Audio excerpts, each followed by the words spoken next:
Hi, guys. Welcome to this week's episode of Influence to Equity. Today on Influence to Equity, we have multi-talented Vanessa Rubidoux, a.k.a. V, the plug.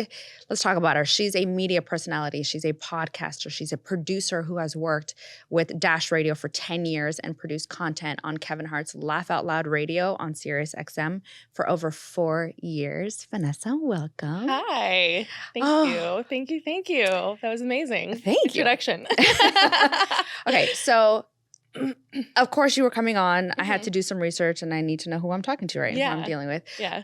And so along the way, I looked up Plug Talk because I wasn't really paying attention. Yeah. And I can imagine you know where that led me to, and I learned something. Okay. Do you know what happens when you Google that? No. Are you serious? I mean, yes, I do. I know it comes up. But why don't you tell the people what came up?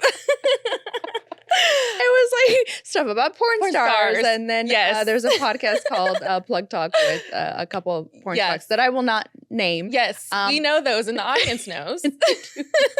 But you know what's funny is that I started mine first, but my plug was just a little bit different. Okay. Can we talk about why you decided to name yourself that?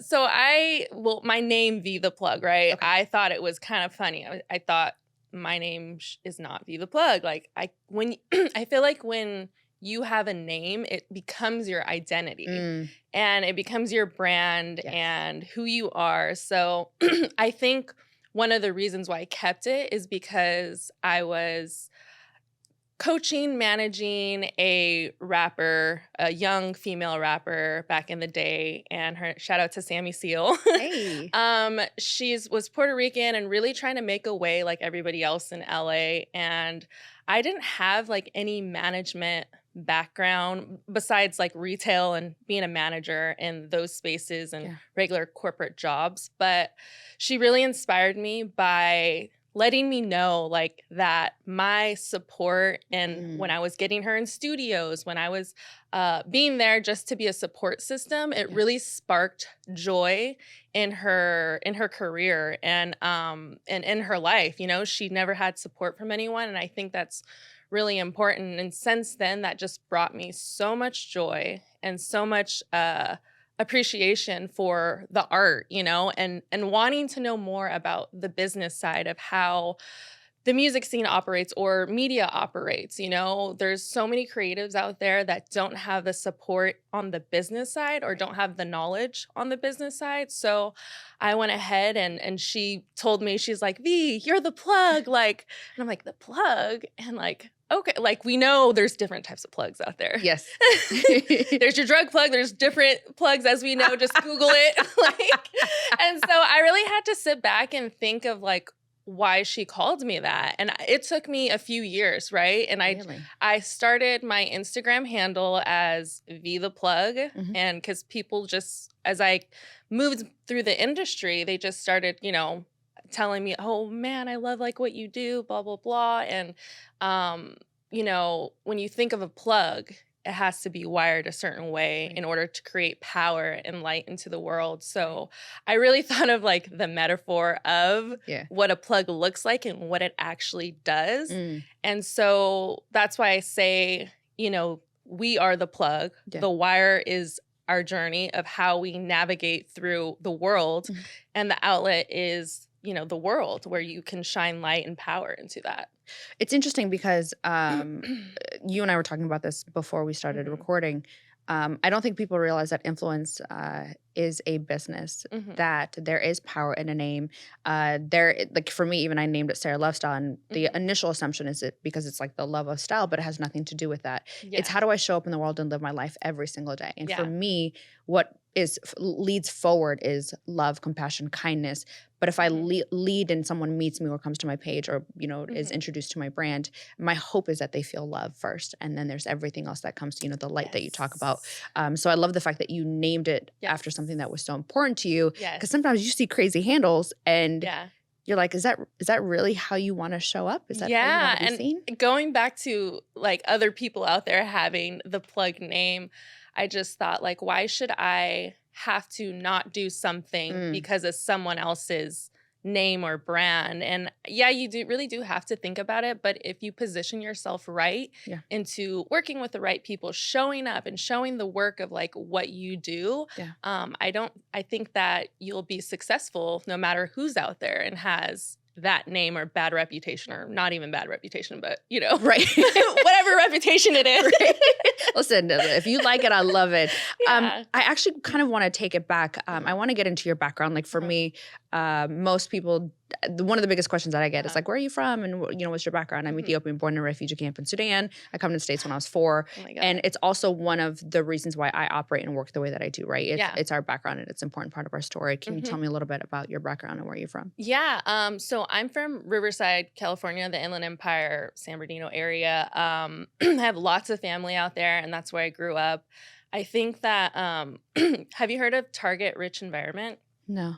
So if you think of, excuse me, hold on. If you think of King Richard, the movie, with the Serena Williams and the sisters, like he put them in an environment where they can actually become successful with tennis. And I feel like within my environment, you raise a family, you get a job, you're comfortable.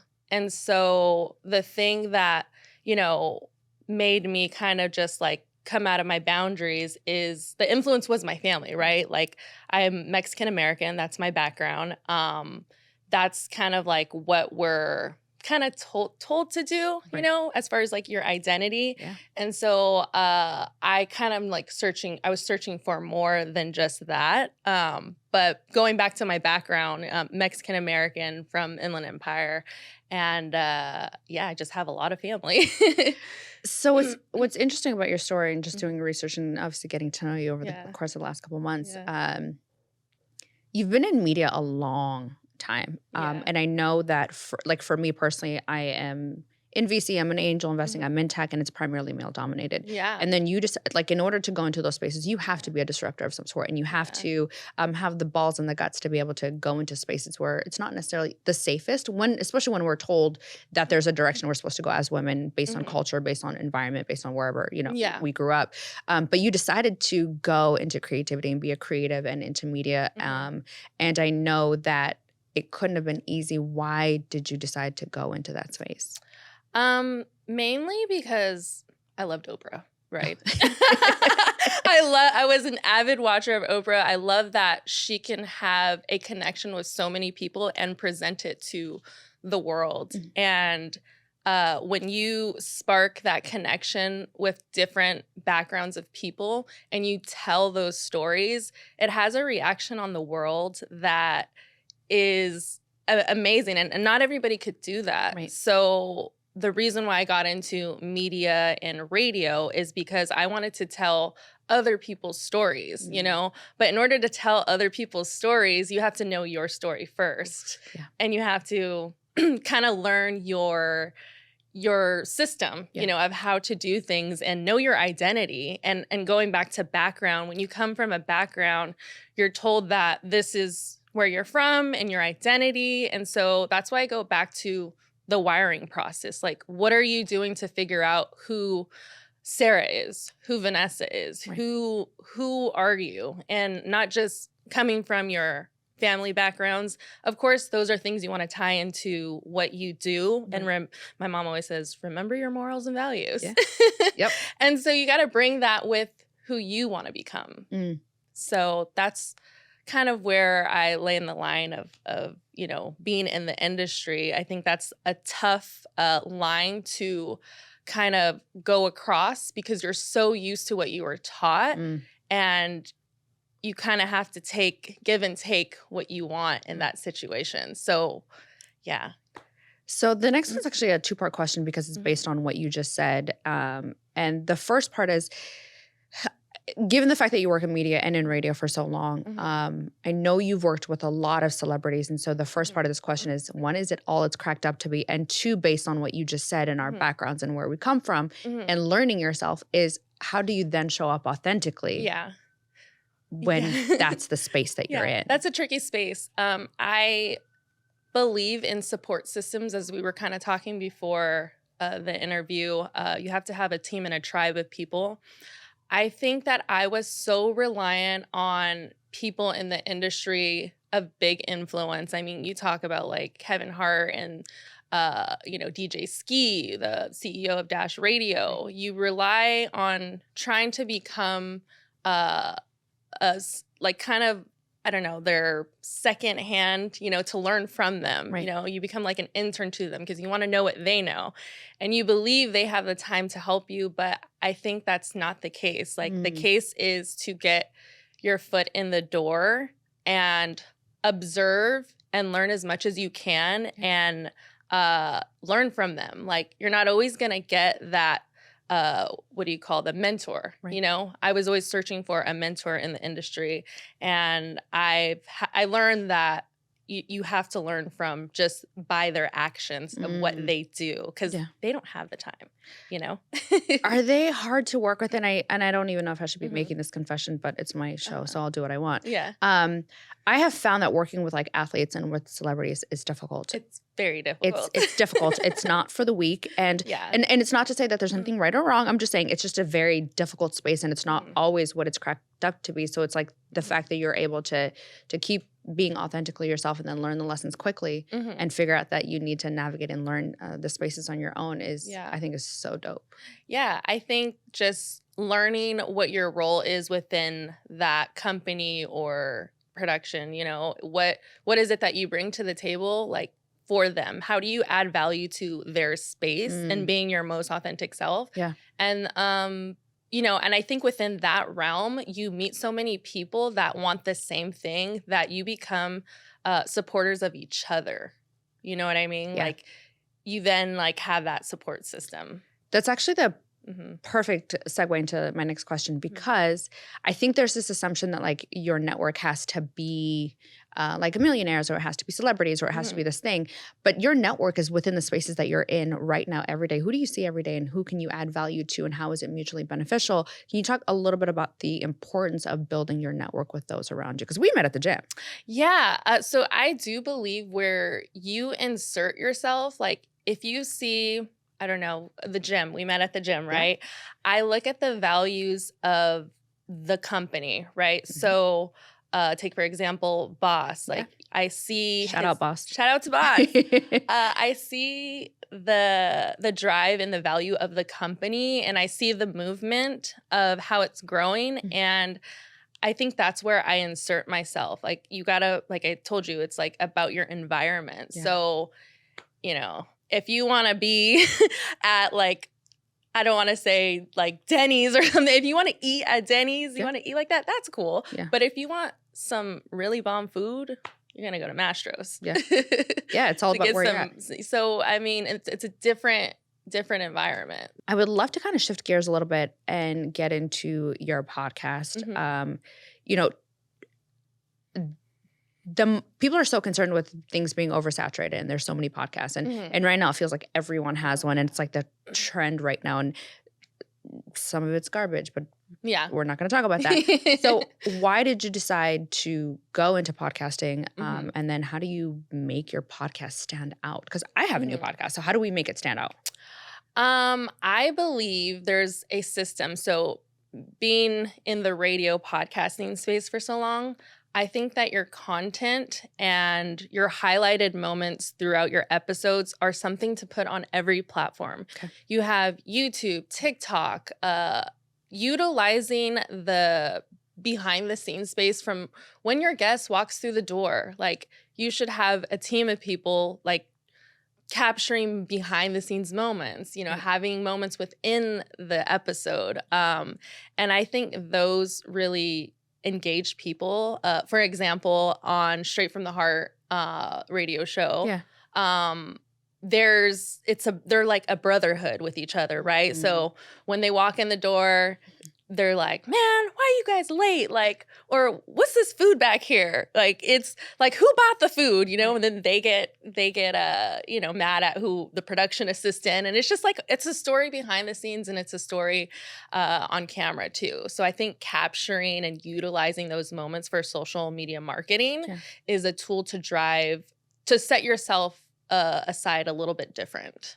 So with that being said, so Mhm. we talked about authenticity. We're talking about being different. We're talking about shooting your shot. So how do you then build a rapport and trust with your guests so that they give you a great interview? Like how do Mhm. you stay authentic to yourself while still Mhm. building that trust and making sure that you get the goods out of the person Mhm. you're interviewing? I think it starts from once you reach out to that guest, Oh, early. from the early on stages. Because when you work with people in your business, right? Yeah. It all starts from the first impression. Right.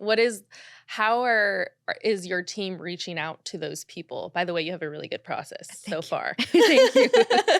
I love it. And so I think first step, reaching out to them. How are you reaching out to them? I think talking to them before, building that rapport, and just getting them comfortable with who you are and what you do, Mm, I know sometimes when we book guests, it's over social media, right. but just kind of building that rapport one-on-one first, and then making them feel comfortable once they come in the door. Yeah. Yeah. And also shoot your shot. And You never know. I shot my shot. Yeah. That's how we got here. Yeah, I know. I love it. I was like, I'm scared. She's probably going to say no. But you know what? F it. She says no, you crazy Yeah. lady. Then it's fine. Yeah. Um. Oh, wait. I forgot one more. Yeah, give it to us. Stalking their Instagram, finding out what they like.